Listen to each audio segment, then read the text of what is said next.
Well, good morning, everybody. Welcome to Grace. So glad you could join us here online. Hope you're having a wonderful Christmas season. A few announcements before we jump into the Word this morning.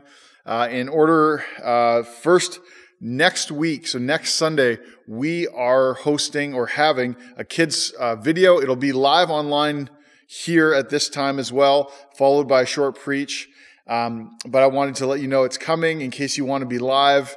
Any of your kids are in it, and we just want you to know you're welcome to invite whoever you'd like to come. The kids are looking forward to their special presentation, and I think it's going to be a good one this year as well.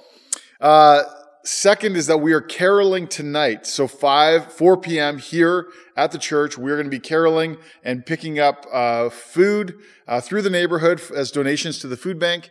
And so if you would like to be a part of that, we'd love to invite you to be here for 4 p.m. And we'll take about an hour walk through the community caroling and picking up food.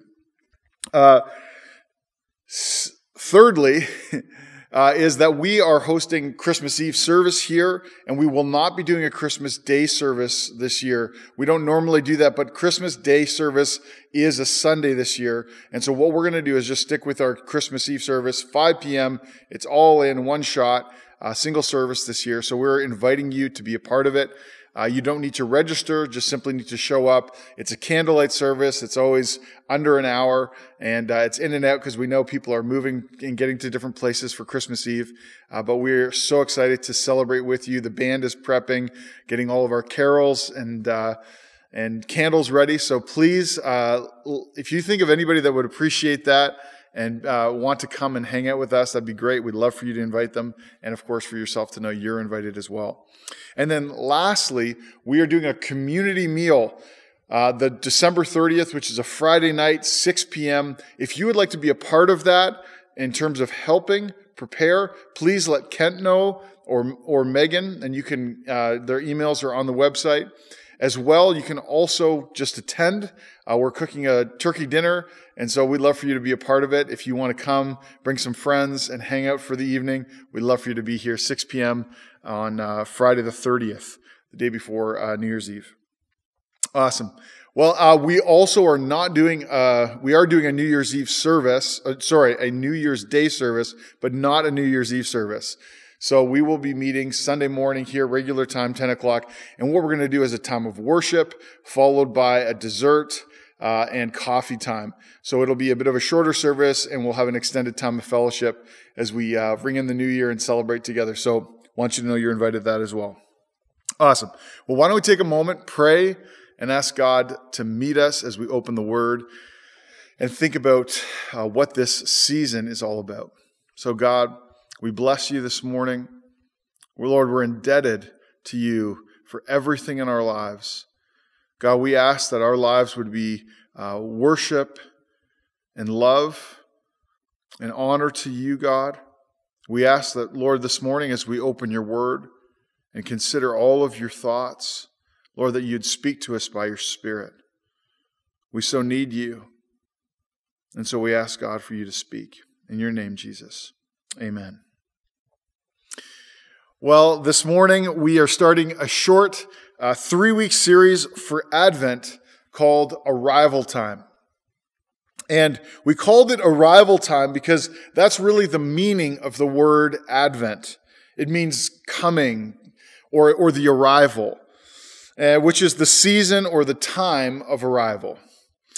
See, the time of Advent, these 4 weeks starting last week, leading up before Christmas, are a part of a season that where everything around us is, whether you're a Christian or not a Christian, just in our culture, is completely caught up, pointing towards and lighting up the significance of one special day that lies simply ahead of us.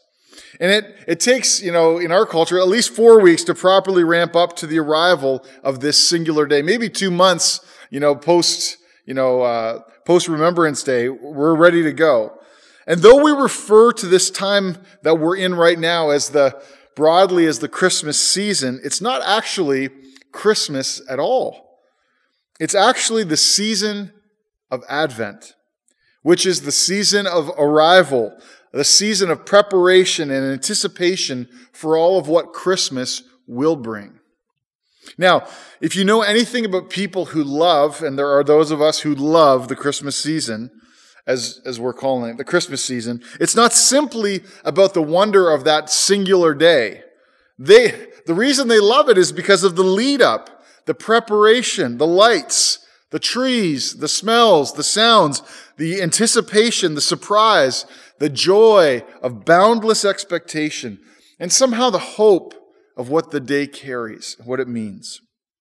When you think about Christmas, you realize all of a sudden we've piled a lot of responsibility on Christmas, haven't we? Not just in getting the right gifts, but also there's a sense that you better be happy about Christmas. You better be smiling about it, right? You better watch out.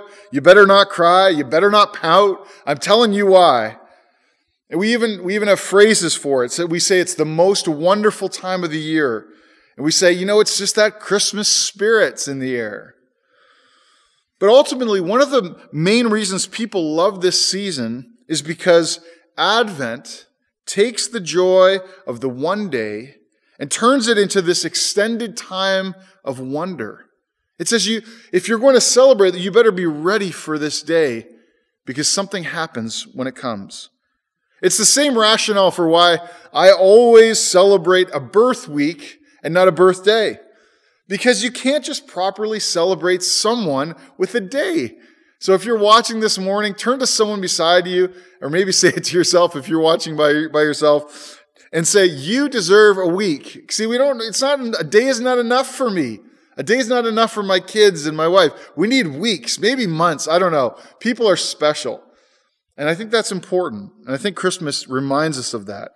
But there's even more to Advent, I think. See, with children, when Christmas revolves, whether we like it or not, around gifts, the day most often can live up to the hype. If you get good gifts, if you choose appropriately and you get the big ones off the list, that works for kids.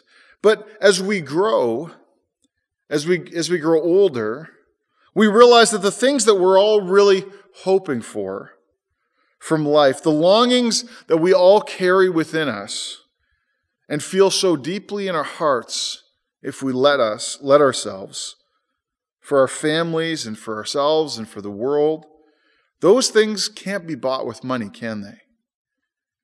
The kinds of things that aren't easy to find in this world are the things that we're actually longing for. Things that are so precious, really, so wonderful, so important that we ache for them and long for them. They're so lofty and so ultimate and so good, we can't even imagine writing those things on a list, can we? And in this, the Christmas season has this sort of effect on us. And we find it begins to provoke something in us, as it's meant to, this acute and sometimes unacknowledged longing of an entirely different kind. Something no gift and no list and no eggnog and no fireplace, no Santa could satisfy. And this is the longing that we have. We all must admit. This is the hope that rises to the surface in seasons like Advent, where we spend an inordinate amount of time looking ahead to one day. We think that there might yet be the arrival of a most incredible and ultimate day. A day in which everything might be made new and all that is wrong would somehow be made right. Isn't that what we're longing for? Isn't that the hope that underlies all of this season and Christmas? That maybe there's a grown-up version where it's not just a small gift, but it's the ultimate gift. It's not just a small longing satisfied, but it's all of the longings of our hearts. And that's what Christmas is about. How in one day, it represents how in one moment, the birth of a child could change the trajectory of all of human history. It reminds us that like the turning of a page, old things can become new. And that because there was a first Advent, because there was a first Christmas, that there's also going to be a second one in the same way that it happened for them, it might also happen and be completed in the future. Accordingly, then, for us, what Advent represents and what we want to unpack in these next few weeks and what it holds high for us is that there is a great hope. That there is a great hope for a day like that. That not only was there a day like that in the past, but there might be one to come, and there is one to come. And it's a great hope for our weary hearts to treasure. That there will come a day on which God will finally and completely deliver us from the great burden of all of our hopes, our heart's hopeful longing. And that means that we're responsible, if that's true, in this Advent season to practice 3 ways. To remember that first arrival in all of its glory. To treasure the gift of His presence with us now and how we've been made new. And then also to anticipate His final arrival that's yet to come. And that's what this Advent season then is all about for us. Orienting our hearts back to the hope and wonder of God in the midst of a time of trial and suffering. How desperately we need that, don't we? It's like hearing a voice in your wilderness crying out to you. This is what it's like, saying, "Do not fear. I bring you good news of great joy." The time of His arrival, we find, this Advent season is a time of encouragement, isn't it? We reconnect to hope. What is this season like? It's like a father running in a full sprint on a road towards his wayward son who he thought was lost. And we find that in this time of His arrival, as we celebrate it, we realize it's actually a time for renewal, a time of renewal. What is it like? It's like being a people who are dwelling in great darkness, suddenly beholding a great light that illuminates all of our night. And we find this Advent season the time of His arrival is a time really of celebration, encouragement, renewal, and celebration. Just picture yourself for a moment, just to grasp what this season is meant to provoke in us as followers of Jesus. Picture yourself at the airport, bursting with anticipation because you're there to pick up someone special. You're there earlier than you should be, right? You found your parking spot and then had to walk all the way back through the entire terminal to the gate that's on the other side, which is the one gate where you're supposed to pick up your friend or your wife or your family member. You're camped out with a sign, you have the flowers, your phone's out, or it's in the hand of a friend who's filming the whole thing to make sure they capture the moment. Have you been there have you had that feeling before, been in that moment? And it doesn't matter whether it's your mom or your dad you're picking up, your child, your girlfriend, your husband, your relative, or your best friend. The time of arrival is so exciting.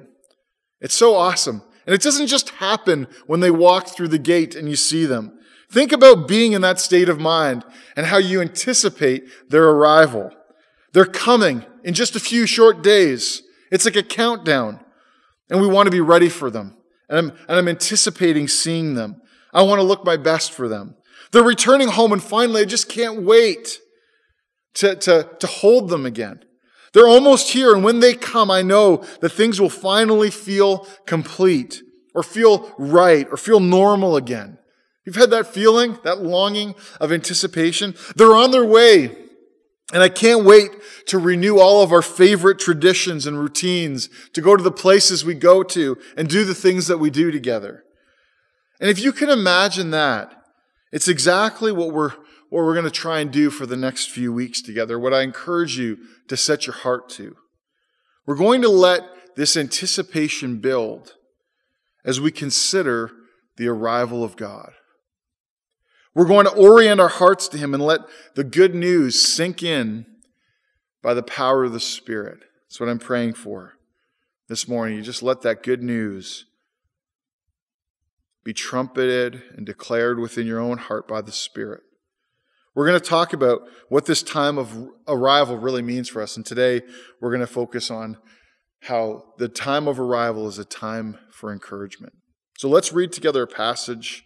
It may not necessarily appear to be the passage you expect, but I hope you'll understand it's speaking to us about encouragement. So let's read together from Luke 2, verse 41 and onward. Now it says, Jesus and his parents went to Jerusalem every year at the feast of the Passover. And when Jesus was 12, they went up according to the custom. And when the feast was ended, as they were returning, the boy Jesus stayed behind in Jerusalem. His parents didn't know it, but supposing him to be in the group, they went on a day's journey, but then they began to search for him and among the relatives and acquaintances. And when they did not find him, they returned to Jerusalem searching for him. After 3 days, they found him in the temple, sitting amongst the teachers, listening to them and asking them questions. And all who heard him were amazed at his understanding and his answers. And when his parents saw him, they were astonished. And his mother said to him, "Son, why have you treated us so? Behold, your father and I have been searching for you in great distress." And he said to them, "Why were you looking for me? Did you not know that I must be in my Father's house?" And they did not understand the saying that he spoke to them. And he went down with them, came to Nazareth, and was submissive to them. And his mother treasured up all these things in her heart. And Jesus grew in wisdom and in stature and in favor with God and man. Well, now before we get to the story and really connect and its connection to our theme here in Advent about arrival, let me start by asking you this. Could any one of you listening this morning use some encouragement? Could you use some encouragement? Do you anyone feel a weariness in their soul? Even though maybe the days are good, there's still a weariness in your soul. Now, my sense is, and maybe this is just my own sense of the world, but I think we all are carrying and feeling that weight. Whether it's today or maybe you woke up and today's a good day. Whether or not it's today or not, there's just this general sense of this being a time when encouragement seems really necessary and important for our lives.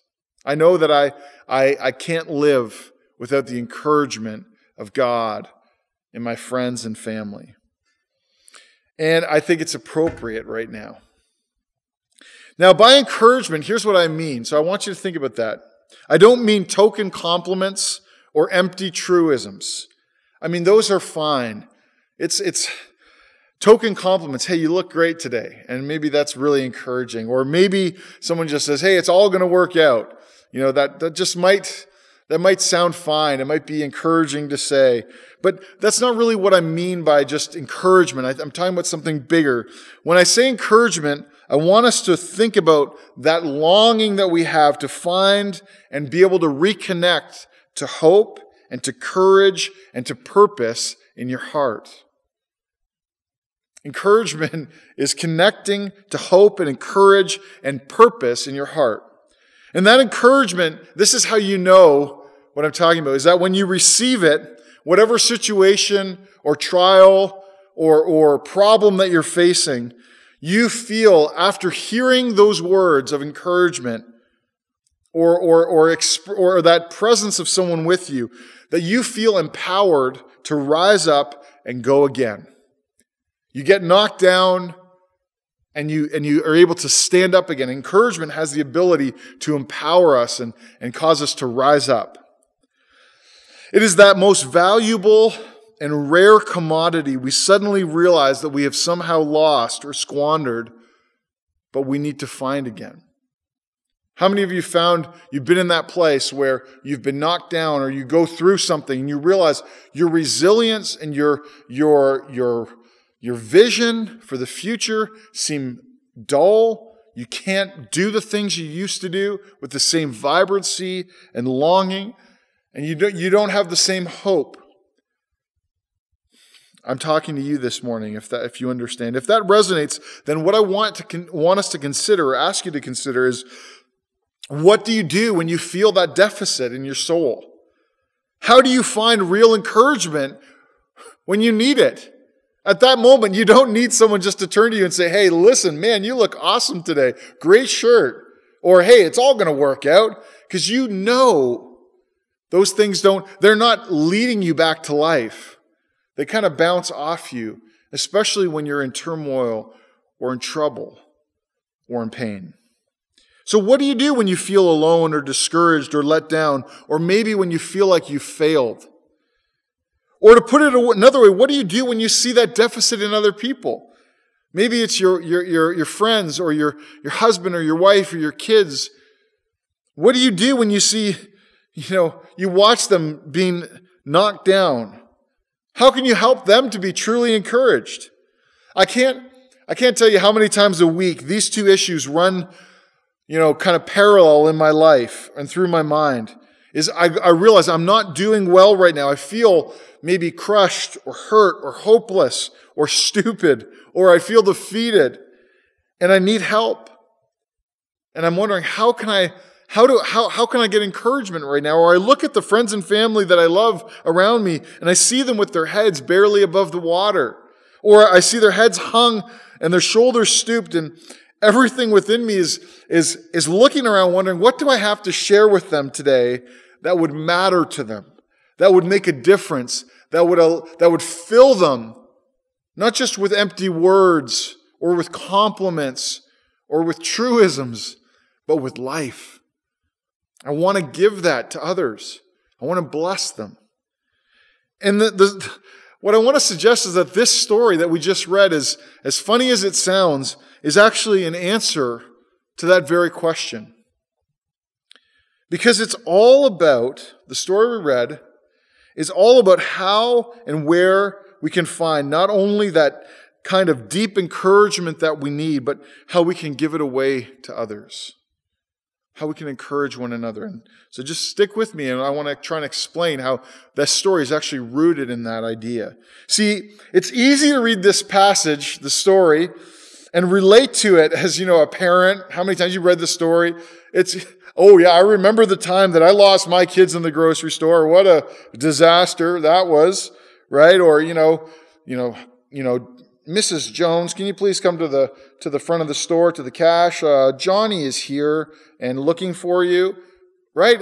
We relate to that. Oh yeah, I've lost my kids. Or maybe, you've been out on the street calling, whoa, where are you? Where are you? And, they're in the house hiding, and right?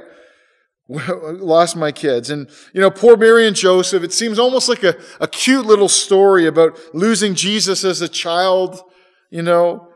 They probably got home and, they wrote it in their little memory book with Jesus, and about the time he ran off and forgot to come home and missed the cart back to Nazareth.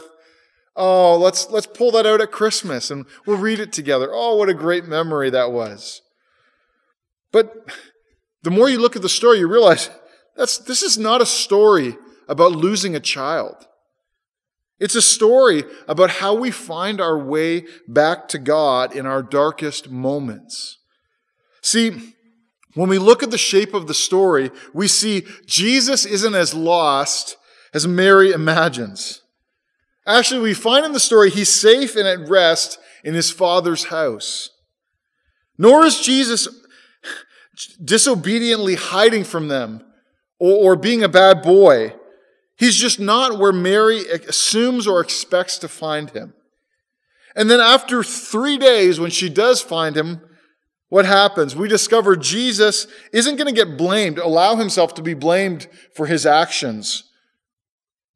But rather, he calmly invites Mary to consider something that she should have already known. I mean, this is not a story about losing a child. And when you see that, you realize this isn't that. It's a story about our desperate and ongoing need to learn to find our way back to God. We need to learn how to find God, to be encouraged, to allow God to speak to us. And it's about how we can learn to connect deeply with the real source of hope and truth that we're all craving, especially at Christmas. Consider this. Does this seem weird to you when you read this story, or maybe you haven't thought about this, that Luke begins and ends his gospel with a story about a couple, like a man and a wife, walking on a road outside of Jerusalem in a state of deep despair and fear, all because they thought they'd lost Jesus for 3 days. I mean, there's some parallels right there. Luke 24, we read about a couple on the road to Emmaus. And then here in Luke 2, right at the start, we find there's another couple walking on a road, having lost Jesus, living in despair, named Mary and Joseph. And in both circumstances, bookends of the book of Luke, Jesus is trying to encourage them that even though things look absolutely bleak and broken to them, that they can and they will hope again. That's why he's come to them. That's why that's what he's doing. That they might be able to believe again. That they can realize there's a way to connect to what they thought they'd lost. And I hope that's a word of encouragement for all of us this morning who feel discouraged, who feel like they've failed, or feel like they're on the outside, feel like they've lost. Just know this, that is the very message, the heart of the gospel this morning. And in both, Jesus is trying to share the good news that they need to hear. He's trying to tell them about it, even though they don't believe him. The good news about who he really is in this world, and then specifically for them in that moment. This is what he's trying to tell us, the good news. Could you bend your ear for a moment this morning, because I have good news. See, the real issue isn't what they think it is in the stories, both of them. It's not that Jesus has lost or that he's dead. That's not the issue. They think that's the issue, but it's not. It's that they aren't able to find him or recognize him as he is. That's the problem of the story. He's trying to get them to discover instead he's not the one who's lost in that moment as they assumed, but rather that he's the one who's come to seek and save the lost.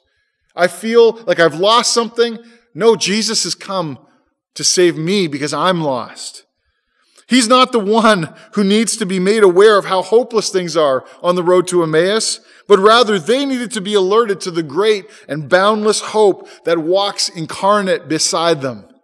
This is what they have to realize. In their great despair, there's someone already here who's full of hope.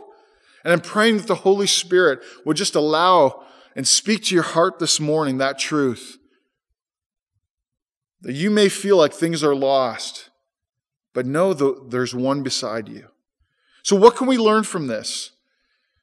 If we want to find the kind of encouragement that can really change us, not some token words or compliments, but if we want to find that which can connect us to the very source of every living hope, and not just make an exchange kind of from one kind of failing crutch to another.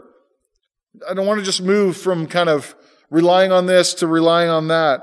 But if I really want to be encouraged this morning, this is what we must do. We must learn to look for Jesus. And I know that seems simple. Great exegesis, Mike. Wow, great application. You got to look for Jesus. That's the story. But I'm telling you, that's the story. And I know it seems simple, so let me explain. See, doesn't the story show us something? It took Mary 3 days to relinquish her assumptions about the true nature of the problem. And even then, she stumbles upon it. She's assumed all of the familiar things. In her mind, she's gone through the list. She's traveled down every emotional path exactly as you'd expect. She's assumed first that he's the one that's lost. She's assumed he's ended up somehow with family, among relatives or acquaintances. She's assumed Jesus really needs me to figure out this problem for him, and that's actually an issue. Or else, what will he do? He'll be lost. But those assumptions we see don't help her very much, do they? They actually prolong her problem. How often is that true of our attempts at resolving our own fears, our own trials, or our own pain. Think about the things that you're going through. Think about the problems that you're facing. Think about the pain that you're feeling. How typical is that emotional journey that we take in those kinds of circumstances? When we feel pain, what path do we take? Just for a moment, consider losing one of your children. I can't, it's hard to consider. Consider losing one of your children for 3 days. The first day of the trial, and I'm just going to try and flesh this out, you're frustrated but not hopeless because you assume he's amongst family or friends. You know, you're crossing off all the usual suspects. Oh, he's probably over there with Uncle Johnny, the toy maker, because he's got toys. Maybe Aunt Rita's, she's got some of that leftover fish and he's kind of made his way over there. Maybe he's playing with the baker's son, who he played soccer with for 3 hours, and he's gone back to find it, and he's lost track of time. Day 2, you realize it's anywhere that you've been. You trace all of your steps. You're not sleeping. You're fighting with your husband. You should have lost him. You should have kept track of him. It's all your fault. Day 3, by the time you get to there, it's utter hopelessness. Something's happened. You're on the phone to Liam Neeson. You're saying, he's been taken. We need you to go and kill all of our enemies. You're staving off panic, disbelief, gut-wrenching fear. And here's the thing. All of us, apart from Jesus, we all end up taking that journey. Self-reliance, panic, or kind of worry, and then ultimately panic, fear, and we're paralyzed. We end up trapped there. Some of us have just decided to make a camp there. And most of us have ended up there unexpectedly. How did I get to here? How is it that I can't go forward the way that I thought? See, who knows why they finally end up in the temple? It says they come to the temple. You think it might have been, I kind of imagine, a sort of a last resort, as a sort of a, pardon the phrase, but a Hail Mary kind of prayer moment. Let's go pray we find the priests and just pray. Maybe God can help us. And it certainly makes sense. I mean, that's kind of where we all end up. We get to the end of ourselves and we come to this moment when we cry out. And what does Jesus say to her in that moment? Pretty interesting words. He says, "Why were you looking for me?" Essentially, why were you looking for me in all of those places? You should have known exactly where I'd be. And it seems to be that Jesus is rebuking not just Mary, but also rebuking, if we're willing to hear it, all of our problem-solving strategies, all of our coping mechanisms, all of our familiar paths that we take when we feel in trouble or afraid.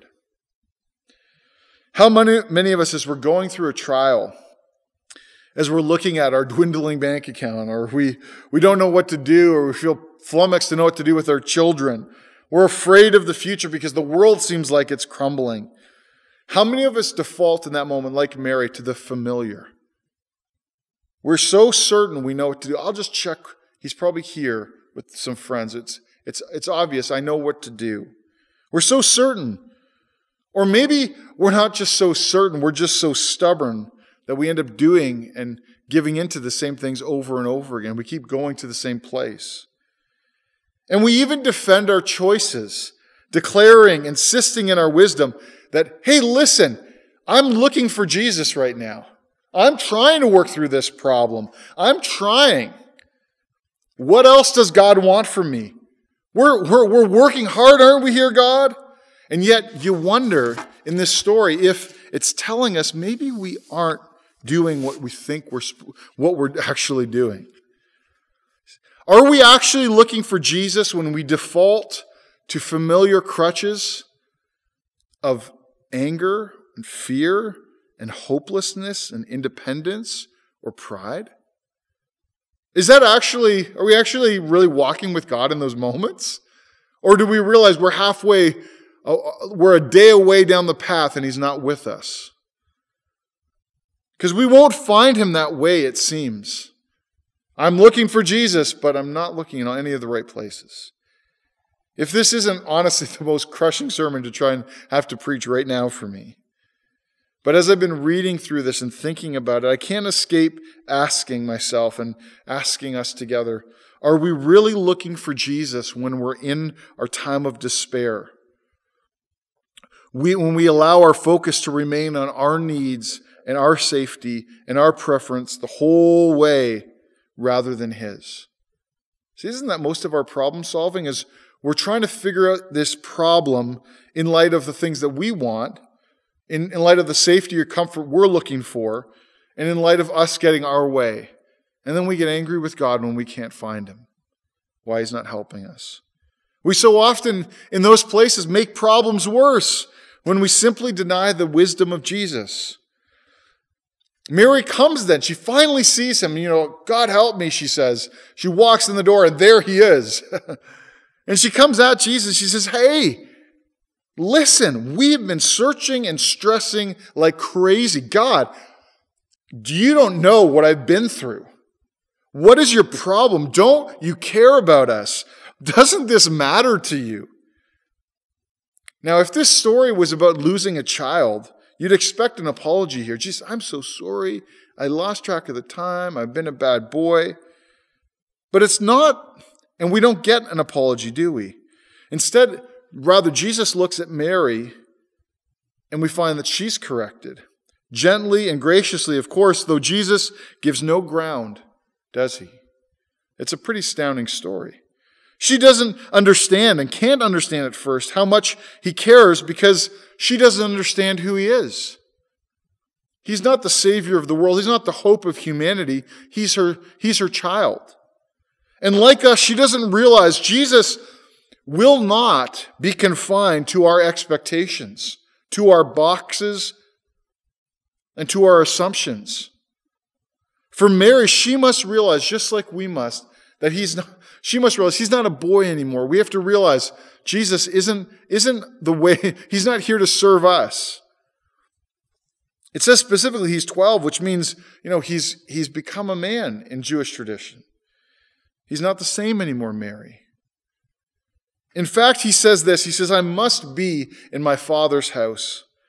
The phrase is also rendered, it is necessary. I must be. It is necessary for me to be in my Father's house. The exact phrase in Greek is translated, I must be, can be translated, it's the same phrase, but it can be translated, I must be, I must do, or it is necessary. And it's used 13 separate times in Luke. It's one of the more repeated phrases. And every time it's used by Jesus, almost all the time it's used by Jesus, but when it is used by Him, it's in order to correct people who don't understand the purpose of His arrival. The purpose or understand how to live in light of His arrival. And so He goes about correcting people. Listen, if you don't understand Jesus' purpose, how will you ever understand your own? And that's what Jesus is trying to tell people. He says, listen, and I'm going to quote a bunch of the verses sort of just off the cuff. He says, I must preach in other towns. I must go to other people. I must suffer. The Son of Man must suffer many things. He says, isn't it necessary that this woman be loosed from her chains who suffers? He says, isn't it necessary to the prodigal, to the older brother, to celebrate your brother who is lost? Isn't it necessary that we do that? He says to Zacchaeus, I must stay at your house today. It is necessary. He says, it is necessary for the Son of Man to be numbered among the transgressors. It is necessary that the Lamb of God must be sacrificed. All of these things are about His purpose and who He is, and about His good news. Yet over and over again, what do we see as Jesus says those very things? We see people challenge defiantly, sometimes proudly, sometimes confused, standing in opposition regardless to the good news. It doesn't matter if they know they're in opposition because of pride or defiance, and so often it's because they don't understand. And yet when they stand against them, they are standing in opposition to the good news that Jesus comes to bring. They say things like this, well, don't go to the cross. You don't need to die. The older brother says, listen, I'm not joining your stupid party to celebrate my brother who was lost. They turn to each other and they say, what kind of man stays at a tax collector's house? Don't they know who he is? Why does he have to go and leave us alone? Why can't he stay?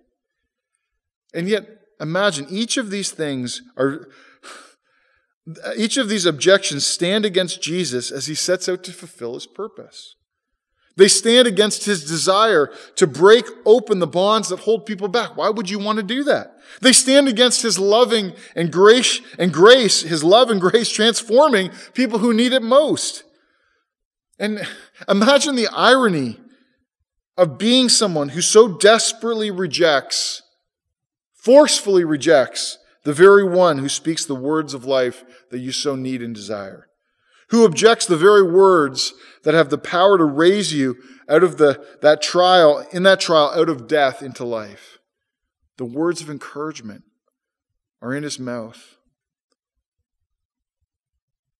And so we're being encouraged to remember that if Jesus must be in his Father's house, under his authority, doing his work, if he must do that, because if he must do it, that regardless of how it appears to us in that moment, whether we understand it or not, no matter how confusing or irreconcilable or shocking what Jesus is choosing to do may sound, we must realize that not only is it for his glory, but is also for our good. And I hope that is encouraging, is that we don't need to understand God to obey him. See, true encouragement then isn't knowing all of the details of how everything is going to be okay. Encouragement does not require certainty or details. How God will make all things new or how God is going to make all things right. We don't need to know how God will do it, but rather encouragement is that we are connected to the one who does. Encouragement is never far, because it's found whenever we actually look for Jesus. Not where we want him to be, not where we assume he should be, but where he is promised to be. And where is he promised to be? About his Father's work. Under his Father's authority, speaking his Father's words. So know this morning, that the time of his arrival today is a time of encouragement for us. It's meant to be. I want you to be encouraged this morning. I know this might have seemed kind of a different twist. Because even in the darkest places, even though things don't look right now or yet, even though we feel like we may have lost or we feel crushed or we feel like we failed, it doesn't matter this morning because we have a hope that ever lives, that can't be quenched. Because Jesus wasn't lost. He wasn't overcome by death either, but is seated today, enthroned, exalted in his Father's house. He is still praying for us. He is still working on our behalf. He is still moving and speaking. And if you're willing this morning, he is still arriving with his hope and his grace. And Mary shows us in her life in just one short verse, and this is a repeated phrase in Luke. She shows us how to hold on to this knowledge so we actually receive it. It says she didn't demand to understand it all. It says she didn't understand. She didn't know why he rebuked her. She didn't understand the phrase or what he was trying to say. It says rather, though, instead of trying to understand it all, it says she rather treasured up all of these things in her heart. Even in that moment of what must have been exhaustion and failure and despair and frustration and probably anger, she knew she had found him. And because she had found him, she could have hope. She found a way to treasure in trust and in faith. She had found a treasure on which her life and her hope could rest. And so I'm hoping this morning there's just a sense and just a wind of the Spirit to know this is a time of encouragement. No matter what things look like, God reigns. No matter what you're going through, the God of all peace, will guard you, protect you, that he will not fail. Even in our weakness, he is strong. So I want to bless you this morning, and I want you to know and anticipate together with us the arrival of the King. So God, we thank you this morning that just as you did come in Jesus, just as you are here now by the Spirit, we are anticipating the renewal and the day that is coming. We are longing for it, God. We say, Maranatha, come quickly, Lord Jesus. We say, Lord, come and make and set all things right. Come and wipe away every tear. Come and sing that new song of fulfillment and completion and salvation over our lives. I pray for every person this morning that the Spirit of grace would be upon them, that the word of the Spirit would fill their souls, and they would know today, Lord, that they are not alone, that you walk with them, that you live to impart to them purpose and meaning, clarity and wisdom, grace and peace. We bless them to receive all of this in your name, Jesus. Bless them and fill them with your Spirit, God, in your name, Jesus.